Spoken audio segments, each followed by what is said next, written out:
Облыстағы шағын және орта бизнестің дамуымен батыстық қонақтарды өңір басшысы Жансейіт Қансейітұлы өзі таныстырды. Облыс әкімі өткен жылы кәсіпкерлікті даму картасы бойынша 7,4 миллиард теңгені құрайтын 19 жоба іске асқанын алға тартты. Нәтижесінде 679 жұмыс орны ашылған. Ал жыл басынан бері өңірдің әлеуметтік экономикалық даму көрсеткіші біршама артып, барлық ауданда кәсіпкерлерге қызмет көрсету орталығы ашылған. Олар бірегей жоба негізінде жұмыс жасайды екен. 2017 жылдың басынан бері облысқа 79,4 миллиард теңге инвестиция бағытталды. Былтырғы кезеңге қарағанда бұл 2 есе артып отыр. Өңірде шағын және орта бизнестің дамуына барлық жағдай жасалған. Қазіргі таңда 11 индустриялық аймақ, 1 арнайы экономикалық аймақ жұмыс істеуде. Бұл өндірістік алаңшаларда 170-ке жуық жоба жүзеге асырылуда. Оның 66-сы жұмыс жасауда.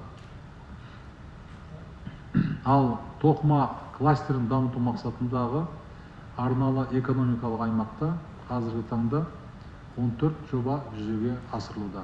Бүгінде Қарашығанақ Петролиум Оперейтинг кәсіпорны мен Кентау Трансформатор зауыты арасында меморандум түзілді. Бұдан басқа Шымкент цемент акционерлік қоғамы мен Бафкер Хьюз компаниялары цемент жіберу бойынша арнайы келісім шартқа отырды. Айта кетсек, іскерлік қатынас Қарашығанақ кен орнының қажеттілігін қамтамасыз ету үшін іске асырылуда.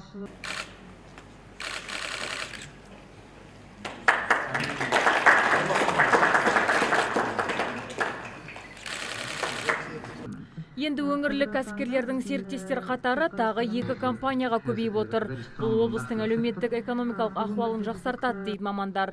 Батыс Қазақстан облыс әкімінің сөзінше, олар бір жылда өңіраралық кооперация құру мақсатында осыған дейін Қарағанды, Павлодар, Петропавл, Алматы қалаларында болған. Сондай-ақ оңтүстікте бұл салада үлкен мүмкіндік бар дейді ол.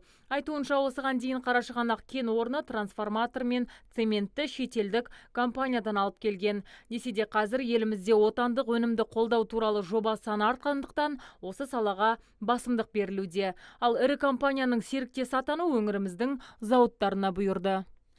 Осы кездесудің алдын біз 1-2 мекемемен қарап алдын ала келіссөздер жүргіздік. Бүгін сол келіссөздер өзінің нәтижесін табатын болады деп санаймыз. Мен қазір осы сіздің делегацияңыздың ішінде үлкен зауыттың директорларын көріп отыр. Біреуі мысалға Сайдулла Ильясұлы Қожабаев, ол бізде үлкен зауыт ашқан Оралда, Орал трансформатор зауытын. Енді бүгін біз меморандумды Кентау трансформатор зауытымен қоймақшымыз, себебі ол жерде үлкен қуатты трансформаторлар шығарады. Бұрын мысалға Қарашығанаққа басқа жақтан келетін болса, қазір сол қазақстандық өнім алатын болады. Сонымен бірге осы жердегі цемент бойынша да келісім шарттар жасалынуда. Бұл Батыс Қазақстан облыс өкілдерінің оңтүстікке жасаған алғашқы сапары емес. Осыған дейін олар сәуірде күнгейдегі ауыл шаруашылығы мен индустриалды аймақтарды аралап, атқарылып жатқан жұмыспен танысқан еді. Сондай-ақ 30-дан астам батыс қазақстандық делегация кооператив құрудағы тәжірибелерімен де алмасқан. Батыс Қазақстан облыс әкімі Алтай Көлгінов алдағы уақытта күнгеймен ынтымақтастық жұмысын нығайтатынын айтады. Бүгінде бұл мақсатта 2 облыс әкімі арнайы меморандумға қол қойды.